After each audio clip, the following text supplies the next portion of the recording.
សួស្តីអ្នកនរគ្នាថ្ងៃនេះចង់នាំអ្នកនរគ្នាទៅញ៉ាំ Omakase នៅទីក្រុងតៃប៉េប្រទេសតៃវ៉ាន់អ្នកនរគ្នាហើយ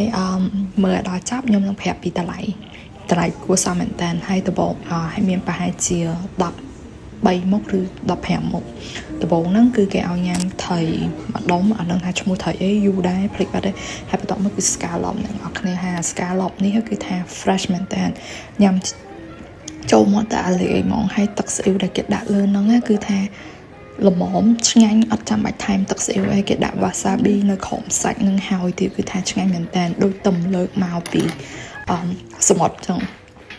ហើយបន្ទាប់មកយើងញ៉ាំទឹកបន្តិចទៅ clean មាត់បន្តិចឲ្យអស់រសជាតិហើយ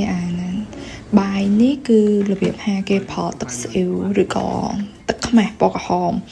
ហើយខាងលើហ្នឹងគឺជាថៃធូណាដែលគេយកមកច្រាមហើយគេរុំជាមួយនឹងសារាយហើយនឹងបន្ទាប់មកគេដាក់ស្លឹកខ្ទឹមពីលើហើយគេលាបទឹកស្អ៊ីវនឹងនៅលើនឹងរួចហើយឲ្យមើលឡើងតំណមែនតើអានោះក៏ឆ្ងាញ់ដែរហើយបន្ទាប់មកគឺគេ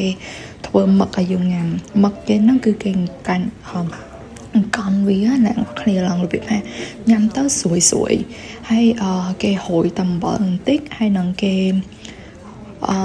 យកក្រូចឆ្មាពលឿងហ្នឹងហើយគេយកមកគេឈូសជាមួយនឹងសបកវាហើយគេយកមក sprinkle លើហ្នឹងអ្នកនរគ្នាឡើងមានជាតិមែនតើ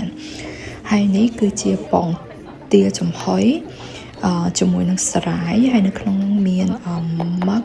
មានមិនមឹកគឺមានបកាហើយនឹងផ្សិតអ្នកនរគ្នាមួយម៉ាត់ហ្នឹងគឺថាជាតិមែនតើគឺថាទៅញ៉ាំអាម្ហូបហ្នឹងគឺថាចូលចិត្ត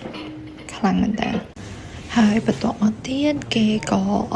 យកអាថៃនេះអាហ្នឹងដូចជាថៃ traditional but Japanese អត់ជាម៉ាក្រូខ្ញុំភ្លេចទៅហើយគេយកមកកញ្ចចឹងហើយគេដាក់មួយបាយហើយគេសោបទឹកស្អ៊ីវពីលើហ្នឹងហើយឆ្ងាញ់ហើយបន្ទាប់មកគឺបាយជាមួយនឹងពងថៃ salmon ហើយជាមួយនឹង wasabi នៅលើហ្នឹងហើយគេសោចជាមួយពងទាបន្តិចបន្ទាប់មកគឺបកាហើយនៅលើអាហ្នឹងបកាហ្នឹងគឺជារបៀបថាខួរបកាចេញពីក្បាលវាបន្ទាប់មកគឺថៃធូណាអ្នកនរគ្នាហើយនេះគឺថៃប្លាខតជៀនក៏ឆ្ងាញ់ដែរអ្នកនរគ្នាហើយបន្ទាប់មកគេក៏ឲ្យអ៊ូនីយើងញ៉ាំអ្នកនរគ្នាមើលប៉ុណ្ណាណៃហើយខ្ញុំនេះគ្រាន់ឃើញអ៊ូនីហ្នឹងសប្បាយអមែនតើហ្មងគឺថាចូលចិត្តមែនតើហើយឲ្យធំណាស់អ្នកនរគ្នាហើយតែញ៉ាំ Omakase នៅកន្លែងនេះកន្លែងធូរថ្លៃមែនតើខ្ញុំទៅពេលថ្ងៃអញ្ចឹងម្នាក់នឹងអស់តាដូចជា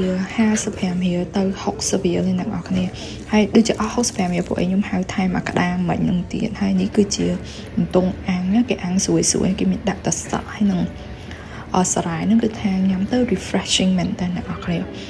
ហើយខ្ញុំមិនអត់សូវចូលចិត្តញ៉ាំបន្ទង់ទេតែបន្ទង់នេះឆ្ងាញ់សបកឡើងស្រួយហើយបន្ទាប់មកគឺគេឲ្យញ៉ាំស៊ុបតែពេលញ៉ាំស៊ុបហ្នឹងគឺដឹងថាចិត្តអស់ហើយនេះគឺជាផ្អែមលៀងមាត់